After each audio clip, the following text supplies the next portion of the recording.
What's going on, guys? Welcome back to ETB Boxing, where we bring the story behind every punch and every fight. Well, we have an update on Sebastian Fundora versus Keith Thurman. Not a good one. We're going to get into what happened and why the fight was canceled, unfortunately.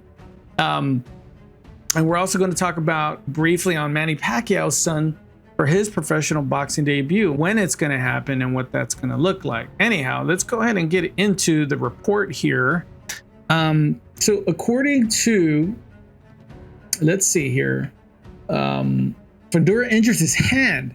Title defense versus Thurman postponed. Sebastian Fundora suffered a hand injury, forcing him to postpone his junior middleweight title defense against Keith Thurman on October 25th in Las Vegas, sources tell The Ring. The fight, which was set to headline a PBC on primetime pay-per-view, will be rescheduled along with the rest of the card, which includes Shaquille Foster versus Stephen Fulton, which would have been a great fight as well. A junior lightweight title fight, sources say. Fundora is rated number 2 at 154. The Tyrant Inferno, that's his moniker, is coming off a really impressive win over Tim Tszyu. Fundora scored a split decision over Tszyu the last year to win the title in an upset. The 27-year-old has dizzying height for a 154-pounder, 6'5", 6'6". It's kind of ridiculous. Thurman moved up to junior welterweight in March with a third-round knockout over Brooke Jarvis in Australia. The fight was Thurman's first in more than 3 years and was meant to set up a title clash with Tszyu later this year in Australia. Thurman enjoyed a lengthy title run at 147. His lone professional defeat came against superstar Manny Pacquiao 2019. Okay, so what does this really all mean? It just means that, you know, the fight that was set on October 25th is going to be postponed until Sebastian Fundora's hand is healed. Very unfortunate for Keith Thurman.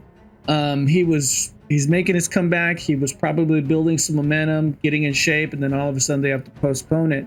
And well, that kind of happened to Keith Thurman last time when Tim Tszyu was going to fight Keith Thurman a year or two ago, and Keith Thurman got injured. That's when Fundora came in and upset Fundora in that bloody match. If you hadn't seen it, I'll have to check it out. Much more competitive than the second one.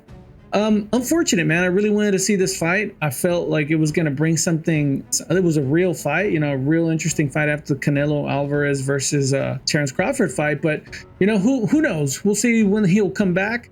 And I'm still interested in this fight. I think Keith Thurman has a good chance to come do something, but, you know, we'll have to wait and see. So Manny Pacquiao's son, Manny Pacquiao Jr., set for his professional debut, and it's going to be on the card that his father's promoting. So Manny Pacquiao's son is reportedly set to make his professional debut next month. Emmanuel Pacquiao Jr., 24, is the eldest of 5 that Manny shares with his wife, Jinky. According to The Ring, Emmanuel is now ready to follow his father's footsteps by making his professional bout on November 29th in California. He will appear on the U.S. show to put on by Manny Pacquiao Promotions, MPP, following the company's stateside launch. So I guess his son is going to help launch his father's. What does it even look like?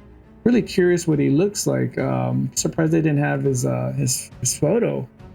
Okay, I guess this is him here. Wow, no way, dude. This guy looks just like Manny Pacquiao, like spitting image. It's crazy. Look at that.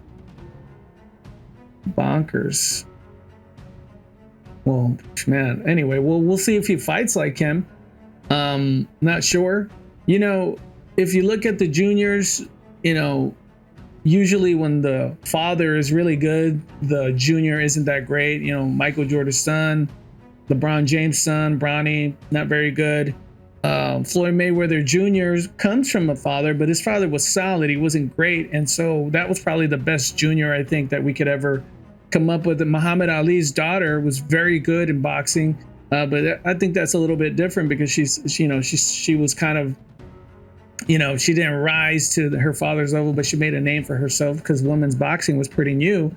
And she kind of put it on, I think Layla Ali really did a great job in promoting females boxing. She was one of the ambassadors, the first ambassadors, but not really looking forward to seeing Manny Pacquiao's son. I wish him the best. I hope he does great. But usually juniors, when their fathers are great, don't really live up to what, you know, their fathers were. You know, one thing I do find interesting is that Sebastian Fundora, Keith Thurman, and Gervonta Davis have associations with Al Heyman. And we know Gervonta Davis is going to be fighting on November 11th, a week or two after whatever was going to be set October 25th. Not sure if that has anything to do with postponing it or how serious the injury is. These days, I look at everything because boxing is turning into such a, you know, weird sport when it comes to these cards. And sometimes if you postpone one fight, you know, the numbers will be a little bit better because, you know, are people going to spend their pay-per-view money on the Thurman and Fundora fight? Are they going to spend money on Gervonta Davis and Jake, you know? And I know one of them is going to be streaming, but I mean, if you're not subscribed, you're going to have to pay to subscribe. And so sometimes the dollars, people will wait, you know, for certain fights to spend certain money. I don't know. I know it's a out there kind of thought, but these days when Al Heyman's involved in any of those names, you know, I have to question the strategy, and I know Al Heyman's all about the money. Anyway, that's all I got. What do you think? Do you think we'll see Sebastian Fundora and Keith one-time Thurman before the end of the year? Is this fight going to be put off to next year? Let me know what you think. Let me know what you think with Manny Pacquiao's son Jr. coming in. You know, do you think he has a good chance at starting at 24 in his professional debut and doing something good in the sport of boxing? You let me know. That's the story, that's the punch, and that's ETB Boxing.